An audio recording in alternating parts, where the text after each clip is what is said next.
정관용의 지금 이 사람.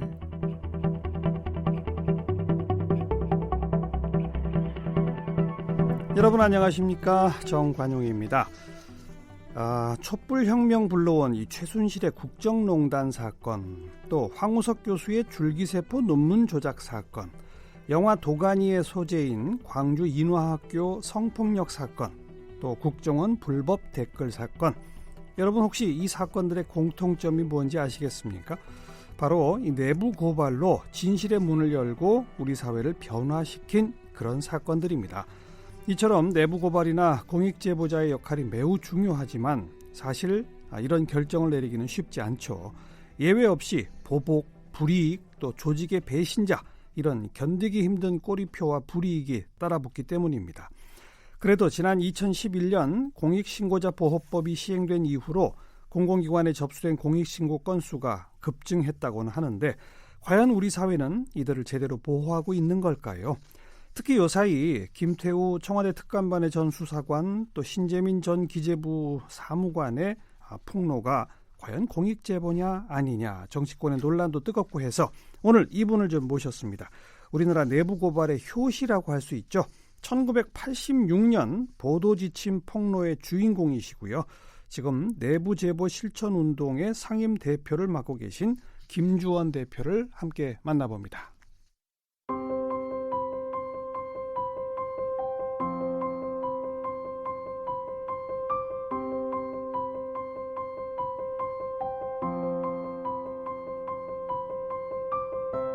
김주원 내부제보 실천운동 상임대표는 서울대 화학과를 졸업했고 서울대 재학 중 민청학년 사건에 연루돼 투옥됐다가 기소유예로 풀려났습니다.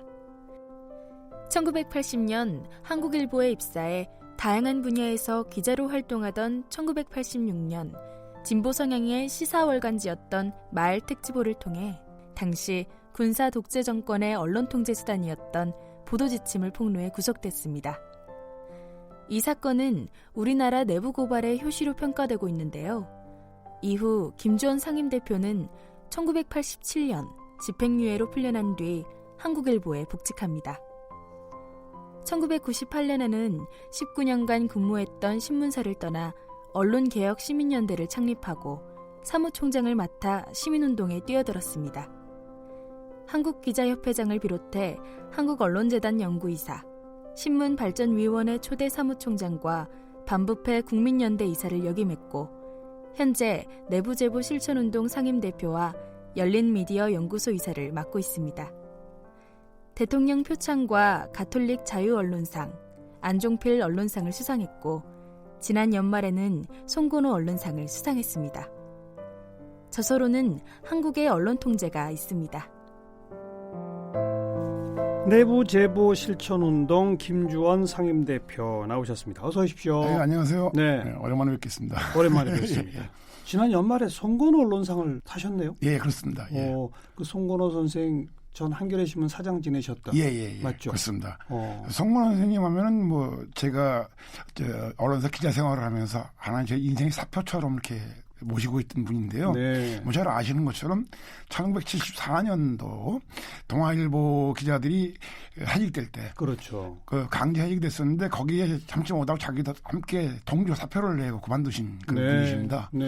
그러고 난 뒤에는 그 해직자들과 함께 1984년인가에 그 민주언론운동 협의회라는 걸 창립을 하셔가지고 거기에 공동 의장을 맡아가지고 활동하셨던 아주 유명하신 분이고요. 그리고 한겨레신문 사장도 하셨고 그리고 그 현대사 연구에 상당히 그렇죠. 괄목한 그 성과를 내신 언론계의 원로셨습니다. 그렇죠. 그리고 지금은 작가셨지만요. 예. 1년에 한 명씩 주죠. 송건호 언론사. 뭐 1년에 한 명 줄 때도 있고 1년에 제가 알고 있기로는 1년에 한 2명 그래 줄 때도 있고 또는 한 단체를 이렇게 해가지고 줄 때도 있고. 예. 그 기자 생활할 때 사표였던 분의 이름을 기리는 그 상을 수상하셨으니 얼마나 좋으시겠어요? 저야 엄청나게 영광스러운 일이죠. 네. 다만 뭐 송건호상 심사위원들이 말씀하셨지만 단순히 그 30년 좀 넘었으면 30년 전에 보도지침 폭로뿐이 아니고 그 이후에 이제 언론개혁 시민연대 활동을 할지 또는 몇 년 전에 냈던 그 한국의 언론 통제라는 책 네. 다 포함해서 이렇게 물론이죠. 심사 선정기로 하신 걸로 물론이죠. 알고 있습니다. 예. 보도지침 폭로만 갖고 하면 송건호 언론상 못 하셨을 거예요. 그렇습니다. 보도지침. 예. 야, 정말 가물가물하네요. 그렇죠. 예. 그런 게 있었죠. 예. 전두환 정권 때. 보도지침이라는 것은 단순히 전두환 정권 때 시작된 건 아니고요. 그 전에 이제 박정희 정권 때 네. 유신 독재 시절부터 이제 시작이 됐던 겁니다. 그러다가 1980년에 계엄이 선포되면서 이제 계엄사에서 보도지침을 총괄하다가 네. 계엄 검열지침이죠. 보도지침이라기보다는 그 뒤에는 검열지침을 그대로 본따 가지고 언론 보도를 통제했던 그런 것이 바로 보도지침입니다. 네. 그 보도지침 내용을 보면은 어떤 기사는 아예 쓰지 말 것, 또 정권의 좋은 기사나 대통령 관련 기사는 크게 보도할 것, 그리고 또 어떤 기사는 작게 취급할 것, 네, 네. 또는 제목에는 이런 내용을 써라. 뭐 그런 식으로 아주 시시콜콜하게 지시를 했던 거고요. 지금 우리 청취자분들이 예. 보도지침 독재 정권 때 그런 게 있었겠구나. 예. 그러면서도 아마 머릿속에 그리시는 거는 그냥 무슨 법률처럼 이렇게 한 번 딱 만들어 놓고 이 기준에 따라서 하시오 이런 거라고 착각하실 수 있는데 매일매일 나왔죠, 그게. 그것이 이제 당시에 보면은 언론사 편집국 보도국에 상주하는 기관원이 있었습니다. 네. 기관원이 각 기관에서 한 6명 정도가 매일 상주를 했고요. 그 사람들 통해서 보도지침을 내리든지 아니면 당시에 문공부에 홍보조정실이라는 데가 있었어요. 네. 홍보조정실에서 각 언론사에 직접 전화를 해서 이 보도 내용들을 시시콜콜하게 간섭해가지고 이렇게 보도하라는 식의 지침을 내렸던 것입니다. 그러니까 매일매일 그러니까. 매일 하루에도 한 서너 건 이상씩. 아이고, 매일이 아니라 하루에 몇 건씩. 예, 그렇습니다. 일 터질 때마다. 예. 80년에 기자 처음 되셨잖아요. 네, 그렇습니다. 입사하니까부터 막 그러고 있던가요? 제가 입사했을 때는 계엄하였거든요. 네. 그래서 계엄하에서는 뭐 잘 아시지만 신문을 사전 검열을 받아야 다 했습니다. 받아야죠. 사전 검열을 받아야 했기 때문에 그 당시에 견습 기자였었는데 사전 검열을 받기 위해서 신문사 대장을 가지고 서울시청에 마련되어 있던 보도 검열단에 가서 거기 가지고 가면은 자기들한테 불리하거나 유리한 기사들은 아예 쓰지 못하게 하거나 삭제하거나 그런 경험이 있었거든요. 직접 들고 가시다 또 그렇습니다. 있어요. 그러다 계엄 해제되고서는. 계엄이 해제되고 난 뒤에는 그 당시에는 이제 직접 보도 검열단을 해체를 했죠. 해체를 하고 난 뒤에는 아예 기관원을 언론사에 상주시키면서 또는 문공부 홍보조정실에서 보도지침을 내렸던 겁니다. 네, 그 보도지침을 거부할 수 없었죠, 언론사들이. 보도지침을 안 지키면은 그 당시에 뭐 잘 아시는 것처럼 남산 이런 데가 있지 않습니까? 안기부.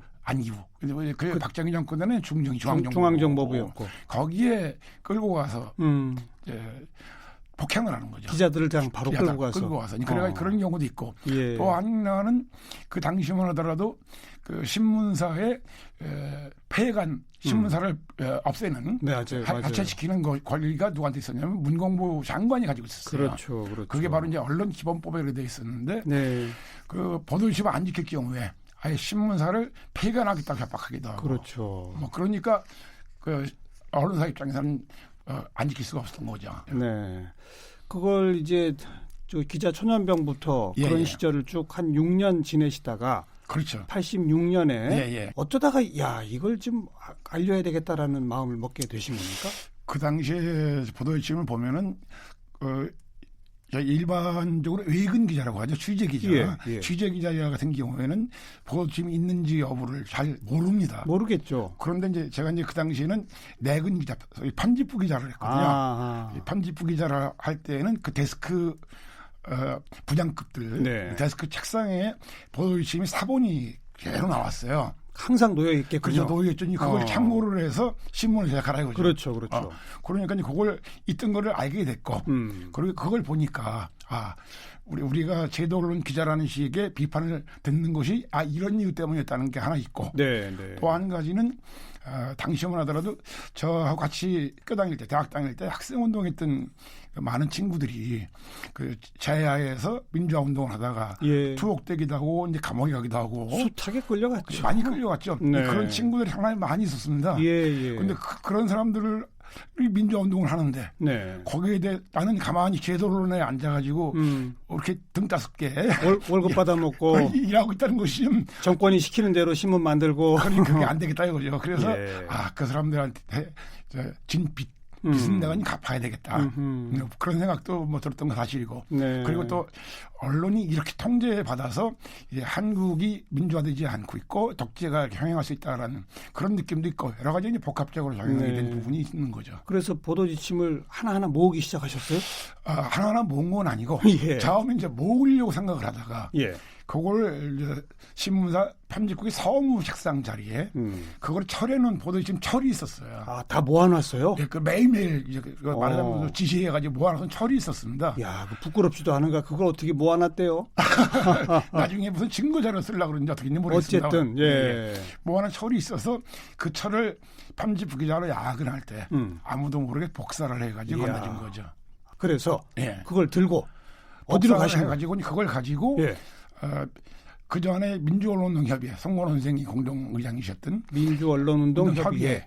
그쪽에 민원협이라고 그랬죠 보통. 그 당시에는 이제 민원협, 언협이라고 그랬죠. 그렇죠. 거기에 전달을 해줬죠. 네. 그래서 그걸 입수한 민원협은 예. 이제 어떻게 공작을 펴기 시작한 겁니까? 제가 이제 나중에 이제 들은 얘기지만 그걸 처음에는 당시 평민당 쪽에서 줘가지고 공개를 하려고 했는데 정치인을 통해서 야당 국회의원 그 당시 국회의원이 소위 말해서 대학 다닐 때 같이 학생운동했던 대선배가 이철 의원이 아니었습니까? 예. 민청학년의 수괴로 사형 선고 받았던. 그렇죠. 네. 그래서 그분이 이제 평민당 국회의원이었었는데 평민당 국회의원한테 그걸 전달을 해줘가지고 그쪽에서 하는 게 어떻겠느냐라는 식으로 얘기를 했더니 이거 아니다 이걸 자칫하면은 못하겠다. 정치적으로 무지하게 어려워가지고 그래서 당시에는 이제 그 국회에서 안 하고 그렇다면 우리 민주언론운동협의회에서 발간을 해가지고 직접 책으로 내자. 책으로 내서 폭로를 하는데 단순히 그것이 민주언론운동협의회만 가지고 하면 어려우니까 당시에 국민들의 신뢰를 받던 천주교 정의구현 사재단하고 같이 하자. 정의구현 사재단.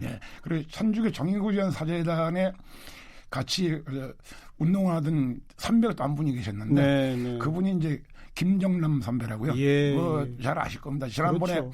1987 영화에 나왔던 분이시죠. 나오셨던 그 부분을 통해 가지고 천주교 정의구현 사재단하고 같이 엮어가지고 같이 기자회견을 하게 됐죠. 기자회견도 하고 책자로 발간도 한다.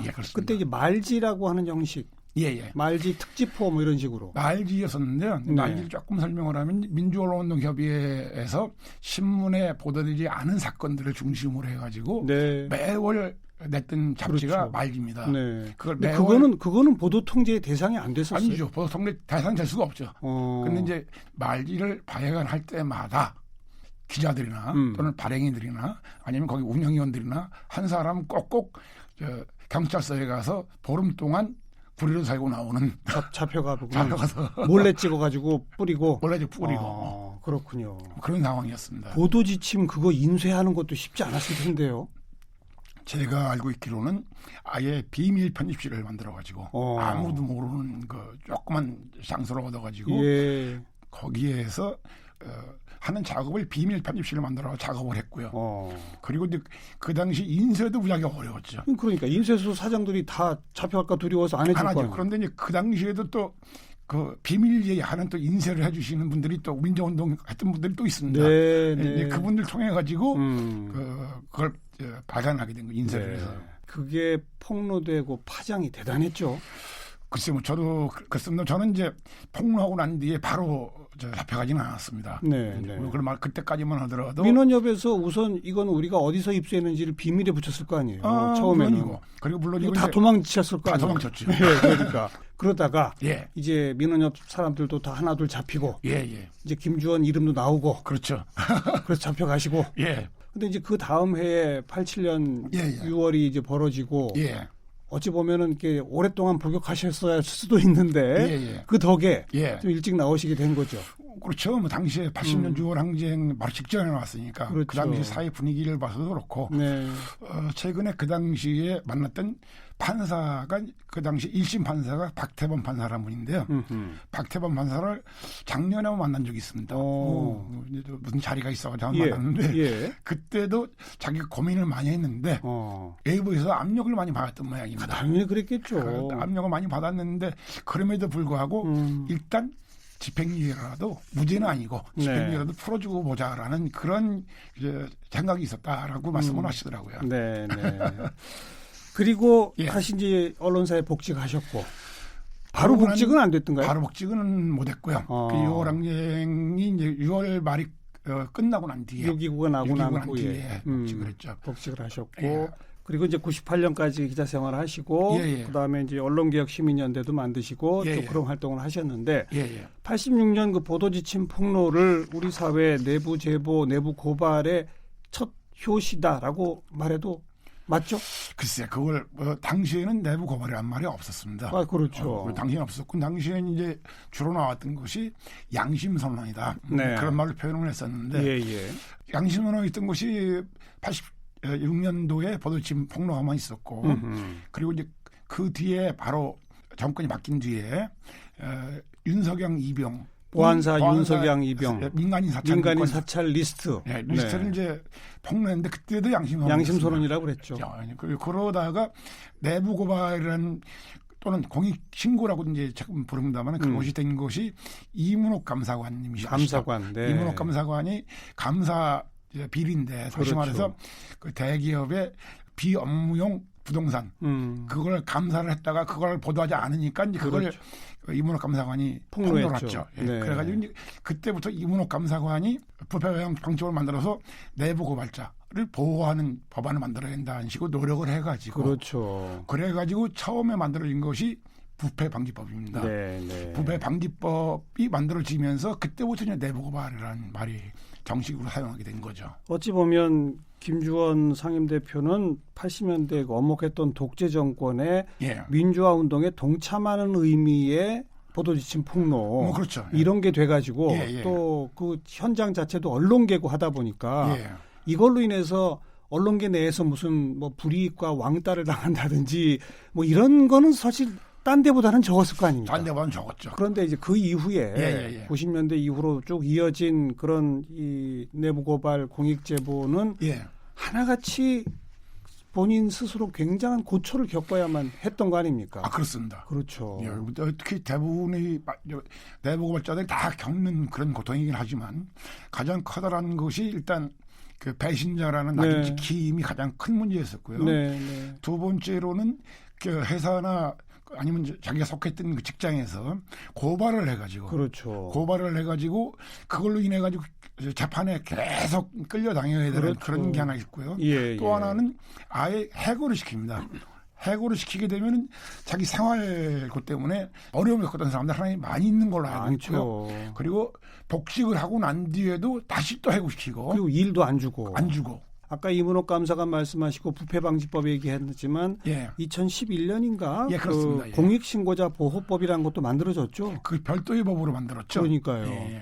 말하자면 이제 내부 고발하니까 그 어감이 좋지 않다고 그래가지고 공익신고라고 했는데 저도 공익신고라는 말 자체가 조금 어설프긴 하죠. 신고 좀 그러네요. 그리고 또 공익이라는 말도 그럼 공익이 어떤 범죄에 속하는지 잘 모르지 않습니까? 내부 고발이라는 것은 자기가 그 내부자라는 얘기는 어떤 비리나 범죄 비슷한 것 쪽에 있으면 거기에 같이 참여했던 사람 우리가 내부자라고 하지 않습니까? 그러니까 거기 있는 사람일수록 그 범죄나 수법이나 그런 내용들을 잘 알죠. 그러니까 그 내부에 있는 사람이 고발한다는 식으로 해서 내부 고발자라는 표현이 참 좋긴 한데 어감상으로 좋지 않는 그런 것도 있죠. 그래서 법은 이제 공익신고자 보호법이고 이게 2011년부터 발효되고 있는데 지금 현재 상임대표 맡고 계신 내부제보 실천운동이라는 단체는 언제 만들어졌습니까? 그것이 지금 한 2년쯤 됐습니다. 2년 전에. 이건 왜 만드신 거예요? 이런 법까지 있는데도. 그 당시에도 내부 고발자들이 겪는 어려움이 상당히 많이 있어가지고. 법이 있는데도 마찬가지죠. 그리고 이제 과거에 아까 말씀드렸던 우리 이문옥 감사관 네. 또는 그 이후에 최순실 게이트, 박근혜 게이트 그 당시에 활동했던 사람들이 이제 박헌영이라고 이제 예. K스포츠재단에 뭐 있던 그 증거 하나 있지 않습니까? 그렇죠. 그런 내부 고발자들이 겪는 어려움을 좀 도와주자. 네, 네. 도와주는 것이 여러 가지가 있죠. 말하자면은 그 사람들이 직장을 잃어가지고 생활고에 빠지니까 그렇죠. 생활비를 좀 지원해준다든지 예. 아니면은 그 법적 소송을 진행하는데 그때는 변호사를 변호인을 없으니까. 좀 도와주고. 변호인들이 해가지고 변호사를 구해주고 법적 도움을 준다든지 네. 아니면 또 내부 고발을 하고 싶어하는 사람들이 있을 거 아니에요. 그렇죠. 그런데 그 사람들이 어떻게 하는지 모르니까. 문을 두들길 곳을 만들어주는 그렇죠. 거죠. 그래서 이제 그 사람이 내부 고발 상담센터를 만나든지 네. 뭐 그런 식으로 만들었고 그리고 이제 거의 대부분이 우리 단체에 있는 사람들이 내부 고발자들 상당히 많이 있습니다. 그 외에도. 과거에 했던 분들. 과거에 했던 분들. 네. 네. 그러니까 그 사람들이 자기의 어려움을 아니까. 맞아요. 아, 동정상련을 나눌 수 있고. 그렇죠. 그래가지고 네. 같이 만들어가지고 한번 해보자라는 식으로 예. 만든 단체입니다. 현재 공익신고자 보호법에서는 어떤 보호를 해주도록 되어 있습니까? 공익신고자 보호법에는 불이익 조치라는 것들이 별로 없고요. 예를 들면 그 사람들이 공익신고를 하게 되면은 그 사람은 익명으로 해가지고 외부에 알리지 않게 한다. 그리고 또는 그 사람이 이제 불이익을 받았을 때는 그 사람이 뭐 해고나 그런 쪽에 됐을 경우에 그걸 도와준다든지 네. 복직을 할 수 있게 도와준다든지 하는 예. 그런 것뿐이지 예. 그것이 무슨 생활이 어려운데 그걸 어떻게 금전적으로나 자정적으로 좀 배상할 수 있기까지 돼 있어요. 그래요? 법은 네. 돼 있는데 배상 규모가 엄청나게 적죠. 작아요. 예. 그래서 이 법을 조금 더 강화하자 예, 예. 이런 움직임과 논의는 계속 이어져 오고 있지 않습니까? 그렇습니다. 예. 그렇죠. 그런데 지금 공익 신고자 보호법의 경우에 가장 큰 문제가 아까 말씀드렸던 공익 그 시민의 범위하고 또 하나가 공익 제보자가 제보를 어디로 하느냐. 네. 그것이 꼭 국민권익위원회나 아니면 수사기관 아니면 조사기관 그쪽에 신고를 하는 경우에만 공익신고를 잡아놓고 있습니다. 언론에 알리는 거는 언론에 알리는 거는 그건 공익제보로 안 돼 있습니다. 법으로는. 법상 그래요? 예. 그런 것도 좀 바꿔야 되겠군요. 그러니까 그것도 바꿔야 되고. 알겠습니다. 또 하나가 공익신고를 통해 가지고 어떤 내부 비리가 있을 경우에 그걸로 인해 가지고 뭐 세금을 탈루한 탈세한 사실을 제보를 해가지고 예. 그러면 그 제보 사실로 밝혀지면 탈세 기면 돈이 많이 국가 세수로 잡힐 거 아닙니까? 그렇죠. 그런데 거기에 대한 그 배상, 그게 없어요? 제보자에 대한 배상이 일부 있지만 그것이 좀 작다는 너무 얘기가. 적어요. 그리고 또 하나가 그 어려움을 겪는 그 사람들을 위해서 그렇게 그 공익 제보를 통해서 또는 내부 고발을 통해서 벌어들인 수익이 있으면은 네. 그 수익을 일정 부분 거기서 떼가지고 기금을 만들어서 예. 공익 제보를 활성화시키거나 예. 아니면 공익 제보자들을 그 도와주도록 하는. 그런 기금을 만드는 것이 필요하지 않겠느냐. 네. 뭐 그런 거죠. 개정 방안의 내용들도 많이 정리가 되어 있군요. 있습니다. 예, 그렇습니다. 국회에서 이건 좀 빨리 처리를 해야 될 것 같고. 예, 그렇습니다. 이제 마지막으로 요사이 예. 좀 뜨거운 쟁점인 예. 김태우 전 청와대 특감반 수사관, 또 신재민 전 기재부 사무관. 예. 이게 지금 공익제보에 맞느냐 안 맞느냐 뭐 정치권이 논란인데 예. 이 전문가로서 딱 좀 판정을 해주세요.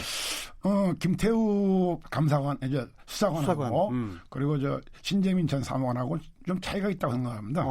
김태우 수사관 같은 경우에는 자기가 스스로 감찰했던 내용을 토대로 해서 이제 얘기를 하는 그렇죠. 곳이 많이 있고 예. 또 법적으로 고발해가지고 검찰 수사를 받고 있는데 그렇죠. 그것이 자기의 그 이익을 위해서 어떤 의미에서는 자기 이익을 위해서 감찰을 했고 그 감찰했던 내용들을 공개를 하고 있다. 네. 그런 식으로 돼 있는 것은 어떻게 본다면 공익에 해당되는 부분은 아니라고 생각을 하고요. 자기 이익을 위한 부분이 있기 때문에. 그렇죠. 그러니까 말하자면 그것이 아직까지도 검찰 수사 결과가 나와야 되죠. 네, 아직 네. 검찰 수사 중이니까 확실한 그 결과를 가지고 얘기하기는 어렵습니다만 그런 부분이 있다는 거 하고요. 좋습니다. 신재민 전 사무관.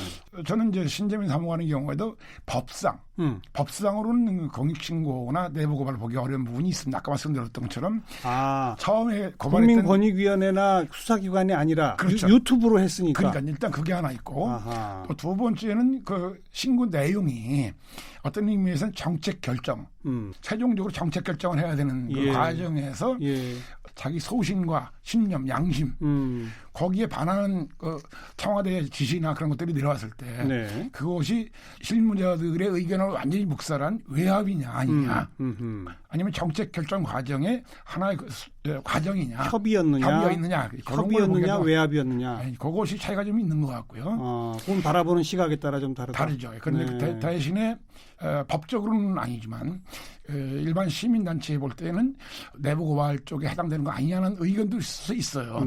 그렇지만 그것도 확실하게 내부 고발이라고 단정하기 어려운 것이 정책 결정 사안에서 이견 조율을 하는 과정인데 그거를 그냥 외압이라고 그렇게 하는 것은 좀 문제가 있다. 그래서 신재민 전 사무관은 공무원이 되기 위해 있던 사람인데 자기가 가지고 있는 공부해왔던 자기 신념과 양심을 지키기 위한 사람이었다는 것만 분명합니다. 그것까지는 분명하다. 그리고 정말로 양심과 신념 그런 것들이 가득 차 있는 사람인데 물론 그것이 자기 개인의 소신이고 옳고 그름을 떠나서 그런데 그 개인의 소신을 그 법에 의해 가지고 단죄한다는 것 자체는 있을 수 없다. 거죠. 네, 알겠습니다.